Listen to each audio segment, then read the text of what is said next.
buongiorno. Chers frères et sœurs, bonjour. Nous écoutons la catéchèse du pape François à Rome.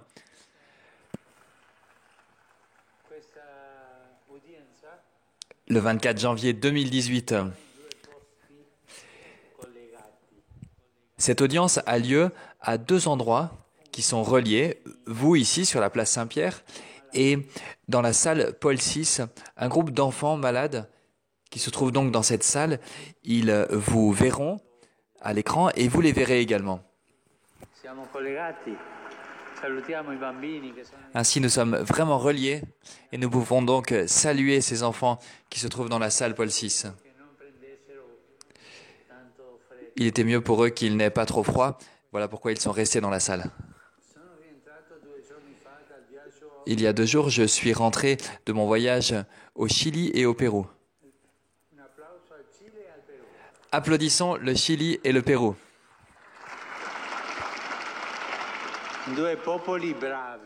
Deux beaux peuples, très beaux. Je rends grâce au Seigneur, car tout s'est bien passé. J'ai pu rencontrer le peuple de Dieu en chemin, sur ces terres. Et même ceux qui ne sont pas en chemin, ceux qui sont un peu arrêtés, mais ils sont gentils quand même.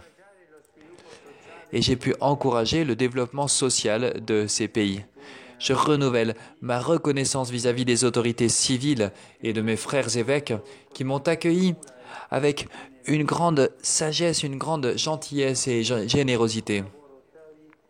Mais aussi tous leurs collaborateurs, tous les volontaires. Dans chacun des 2 pays, il y avait plus de 20 000 volontaires. 20 000 au Chili, 20 000 au Pérou. C'est magnifique. Des gens très gentils, jeunes pour la plupart. Mon arrivée au Chili avait été précédée par différentes manifestations de protestation pour différentes raisons, comme vous avez pu le lire dans les journaux. Et cela a rendu encore plus actuel et vivant la devise de ma visite.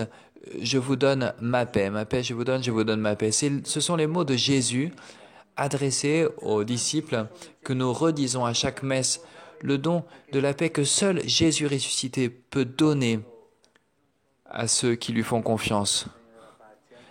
Il n'y a pas que chacun d'entre nous qui avons besoin de la paix. Le monde aussi, dans cette 3e guerre mondiale en morceaux. Prions pour la paix.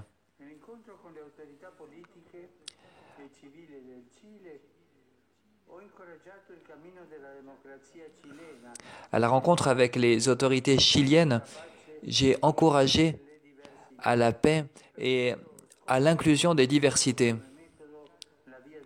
C'est pourquoi j'ai indiqué comme méthode la voie de l'écoute, en particulier l'écoute des pauvres, des jeunes et aussi des personnes âgées, des migrants et aussi de la terre.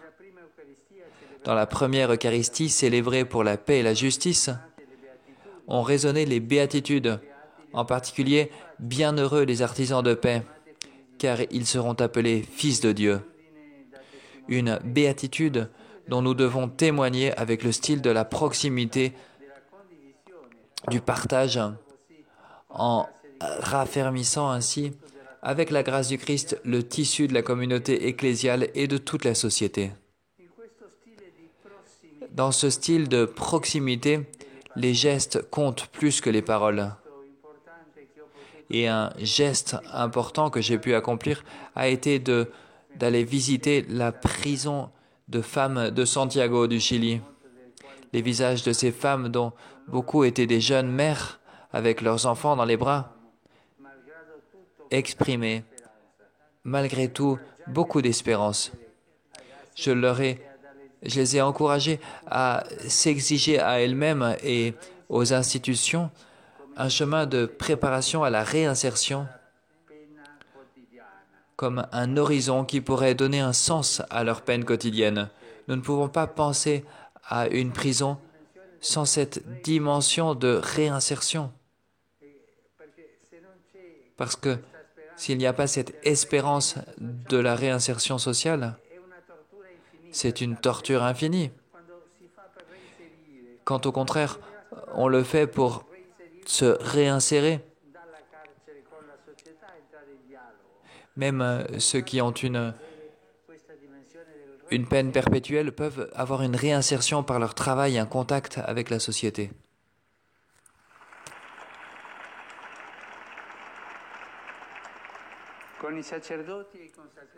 Avec les prêtres et les consacrés et les évêques du Chili, j'ai vécu 2 rencontres très intenses, rendues encore plus fécondes par la souffrance partagée, de par certaines blessures qui affligent l'Église dans ce pays. J'ai confirmé en particulier mes frères dans le refus de tout compromis avec les abus sexuels sur des mineurs et en même temps dans la confiance en Dieu qu'à travers cette dure épreuve, il puisse purifier, renouveler ses ministres.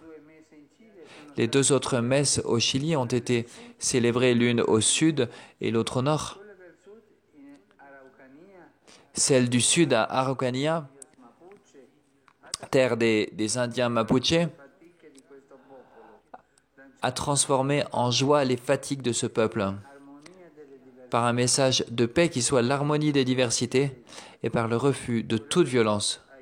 La messe au nord à Iquique, entre l'océan et le désert, a été un hymne à la rencontre entre les peuples qui s'exprime de manière singulière dans la religiosité populaire.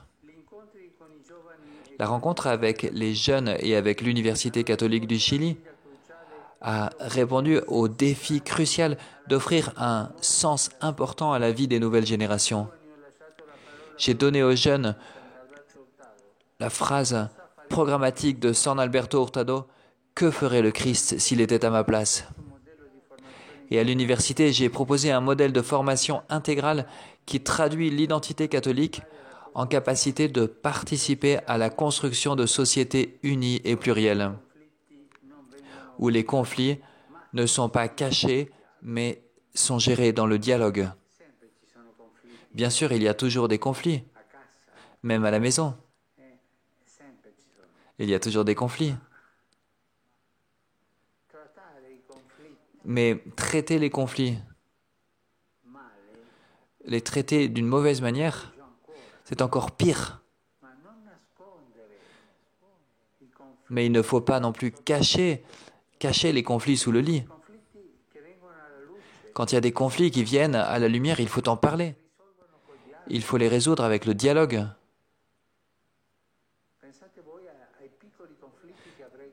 Pensez à vos petits conflits que vous avez certainement chez vous. Il ne faut pas les cacher, il faut en parler. Trouver le bon moment et en parler. Voilà comment on résout un conflit, par le dialogue.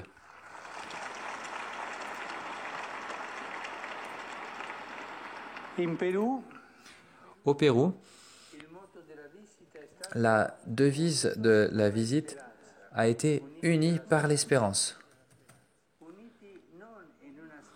Unis non pas dans une stérile uniformité, comme si nous étions tous pareils, non, ça c'est pas l'union, mais dans toute la richesse des différences dont nous héritons de par l'histoire, la culture. On a témoigné en particulier la rencontre avec le peuple d'Amazonie péruvienne et qui a inauguré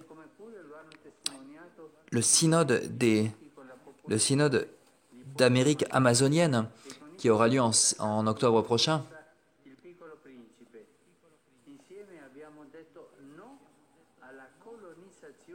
Nous avons dit non à la colonisation économique et à la colonisation idéologique.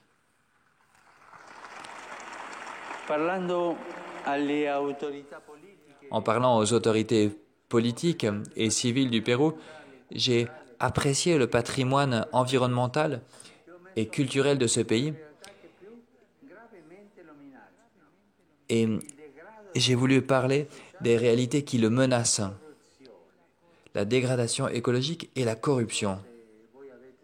Je ne sais pas si vous avez entendu ici parler de corruption à Rome.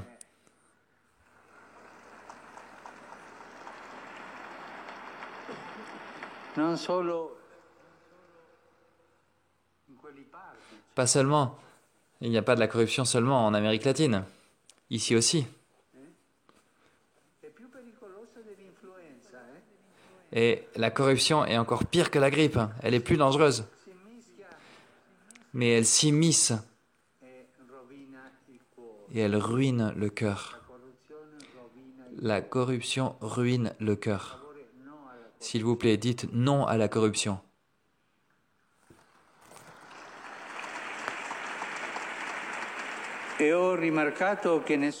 J'ai remarqué que personne n'est exempt de responsabilité face à ces deux plaies et que l'engagement pour les contester concerne tout le monde. J'ai célébré la première messe au Pérou sur les rivages de l'océan à Trujillo, où l'ouragan Niño del Castillo l'année dernière a beaucoup découragé la population. Je les ai encouragés à résister à ces destructions, mais aussi aux autres ouragans, le manque d'éducation, le mal logement, etc. J'ai aussi parlé aux prêtres et aux consacrés à Trujillo, les prêtres et les consacrés du nord du Pérou, partageant avec eux la joie de l'appel et de la mission et la responsabilité de la communion dans l'Église. Je les ai exhortés à être riches en mémoire et fidèles à leurs racines. Parmi ces racines, il y a la dévotion populaire à la Vierge Marie. À Trujillo, toujours, a eu lieu la célébration mariale où j'ai couronné la Vierge de la Porta, la proclamant Mère de la miséricorde et de l'espérance. La dernière journée du voyage, dimanche dernier, a eu lieu à Lima avec un accent spirituel fort, un accent spirituel et ecclésial. Au sanctuaire le plus grand du Pérou, où l'on vénère la peinture de la crucifixion que l'on appelle le Seigneur de los Milagros, le Seigneur des miracles. Et j'ai rencontré des religieux cloîtrés de vie contemplative, un vrai poumon de foi et de prière pour l'Église et pour toute la société. À la cathédrale, j'ai eu un acte spécial de prière par l'intercession des saints péruviens, puis la rencontre avec les évêques du pays, à qui j'ai proposé la figure exemplaire de Sant'Oglivio de Mogrovejo, un saint du Pérou, à proposer aux jeunes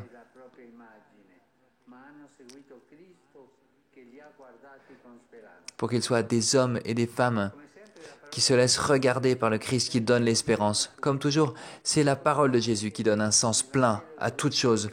Et donc, l'évangile de la dernière célébration eucharistique a résumé le message de Dieu à son peuple au Chili et au Pérou. Convertissez-vous et croyez à l'évangile. Voilà ce que semblait dire le Seigneur. Recevez la paix que je vous donne et vous serez unis dans mon espérance. Voilà donc plus ou moins le résumé de ce voyage. Prions pour ces deux nations sœurs, le Chili et le Pérou, pour que le Seigneur les bénisse. Merci.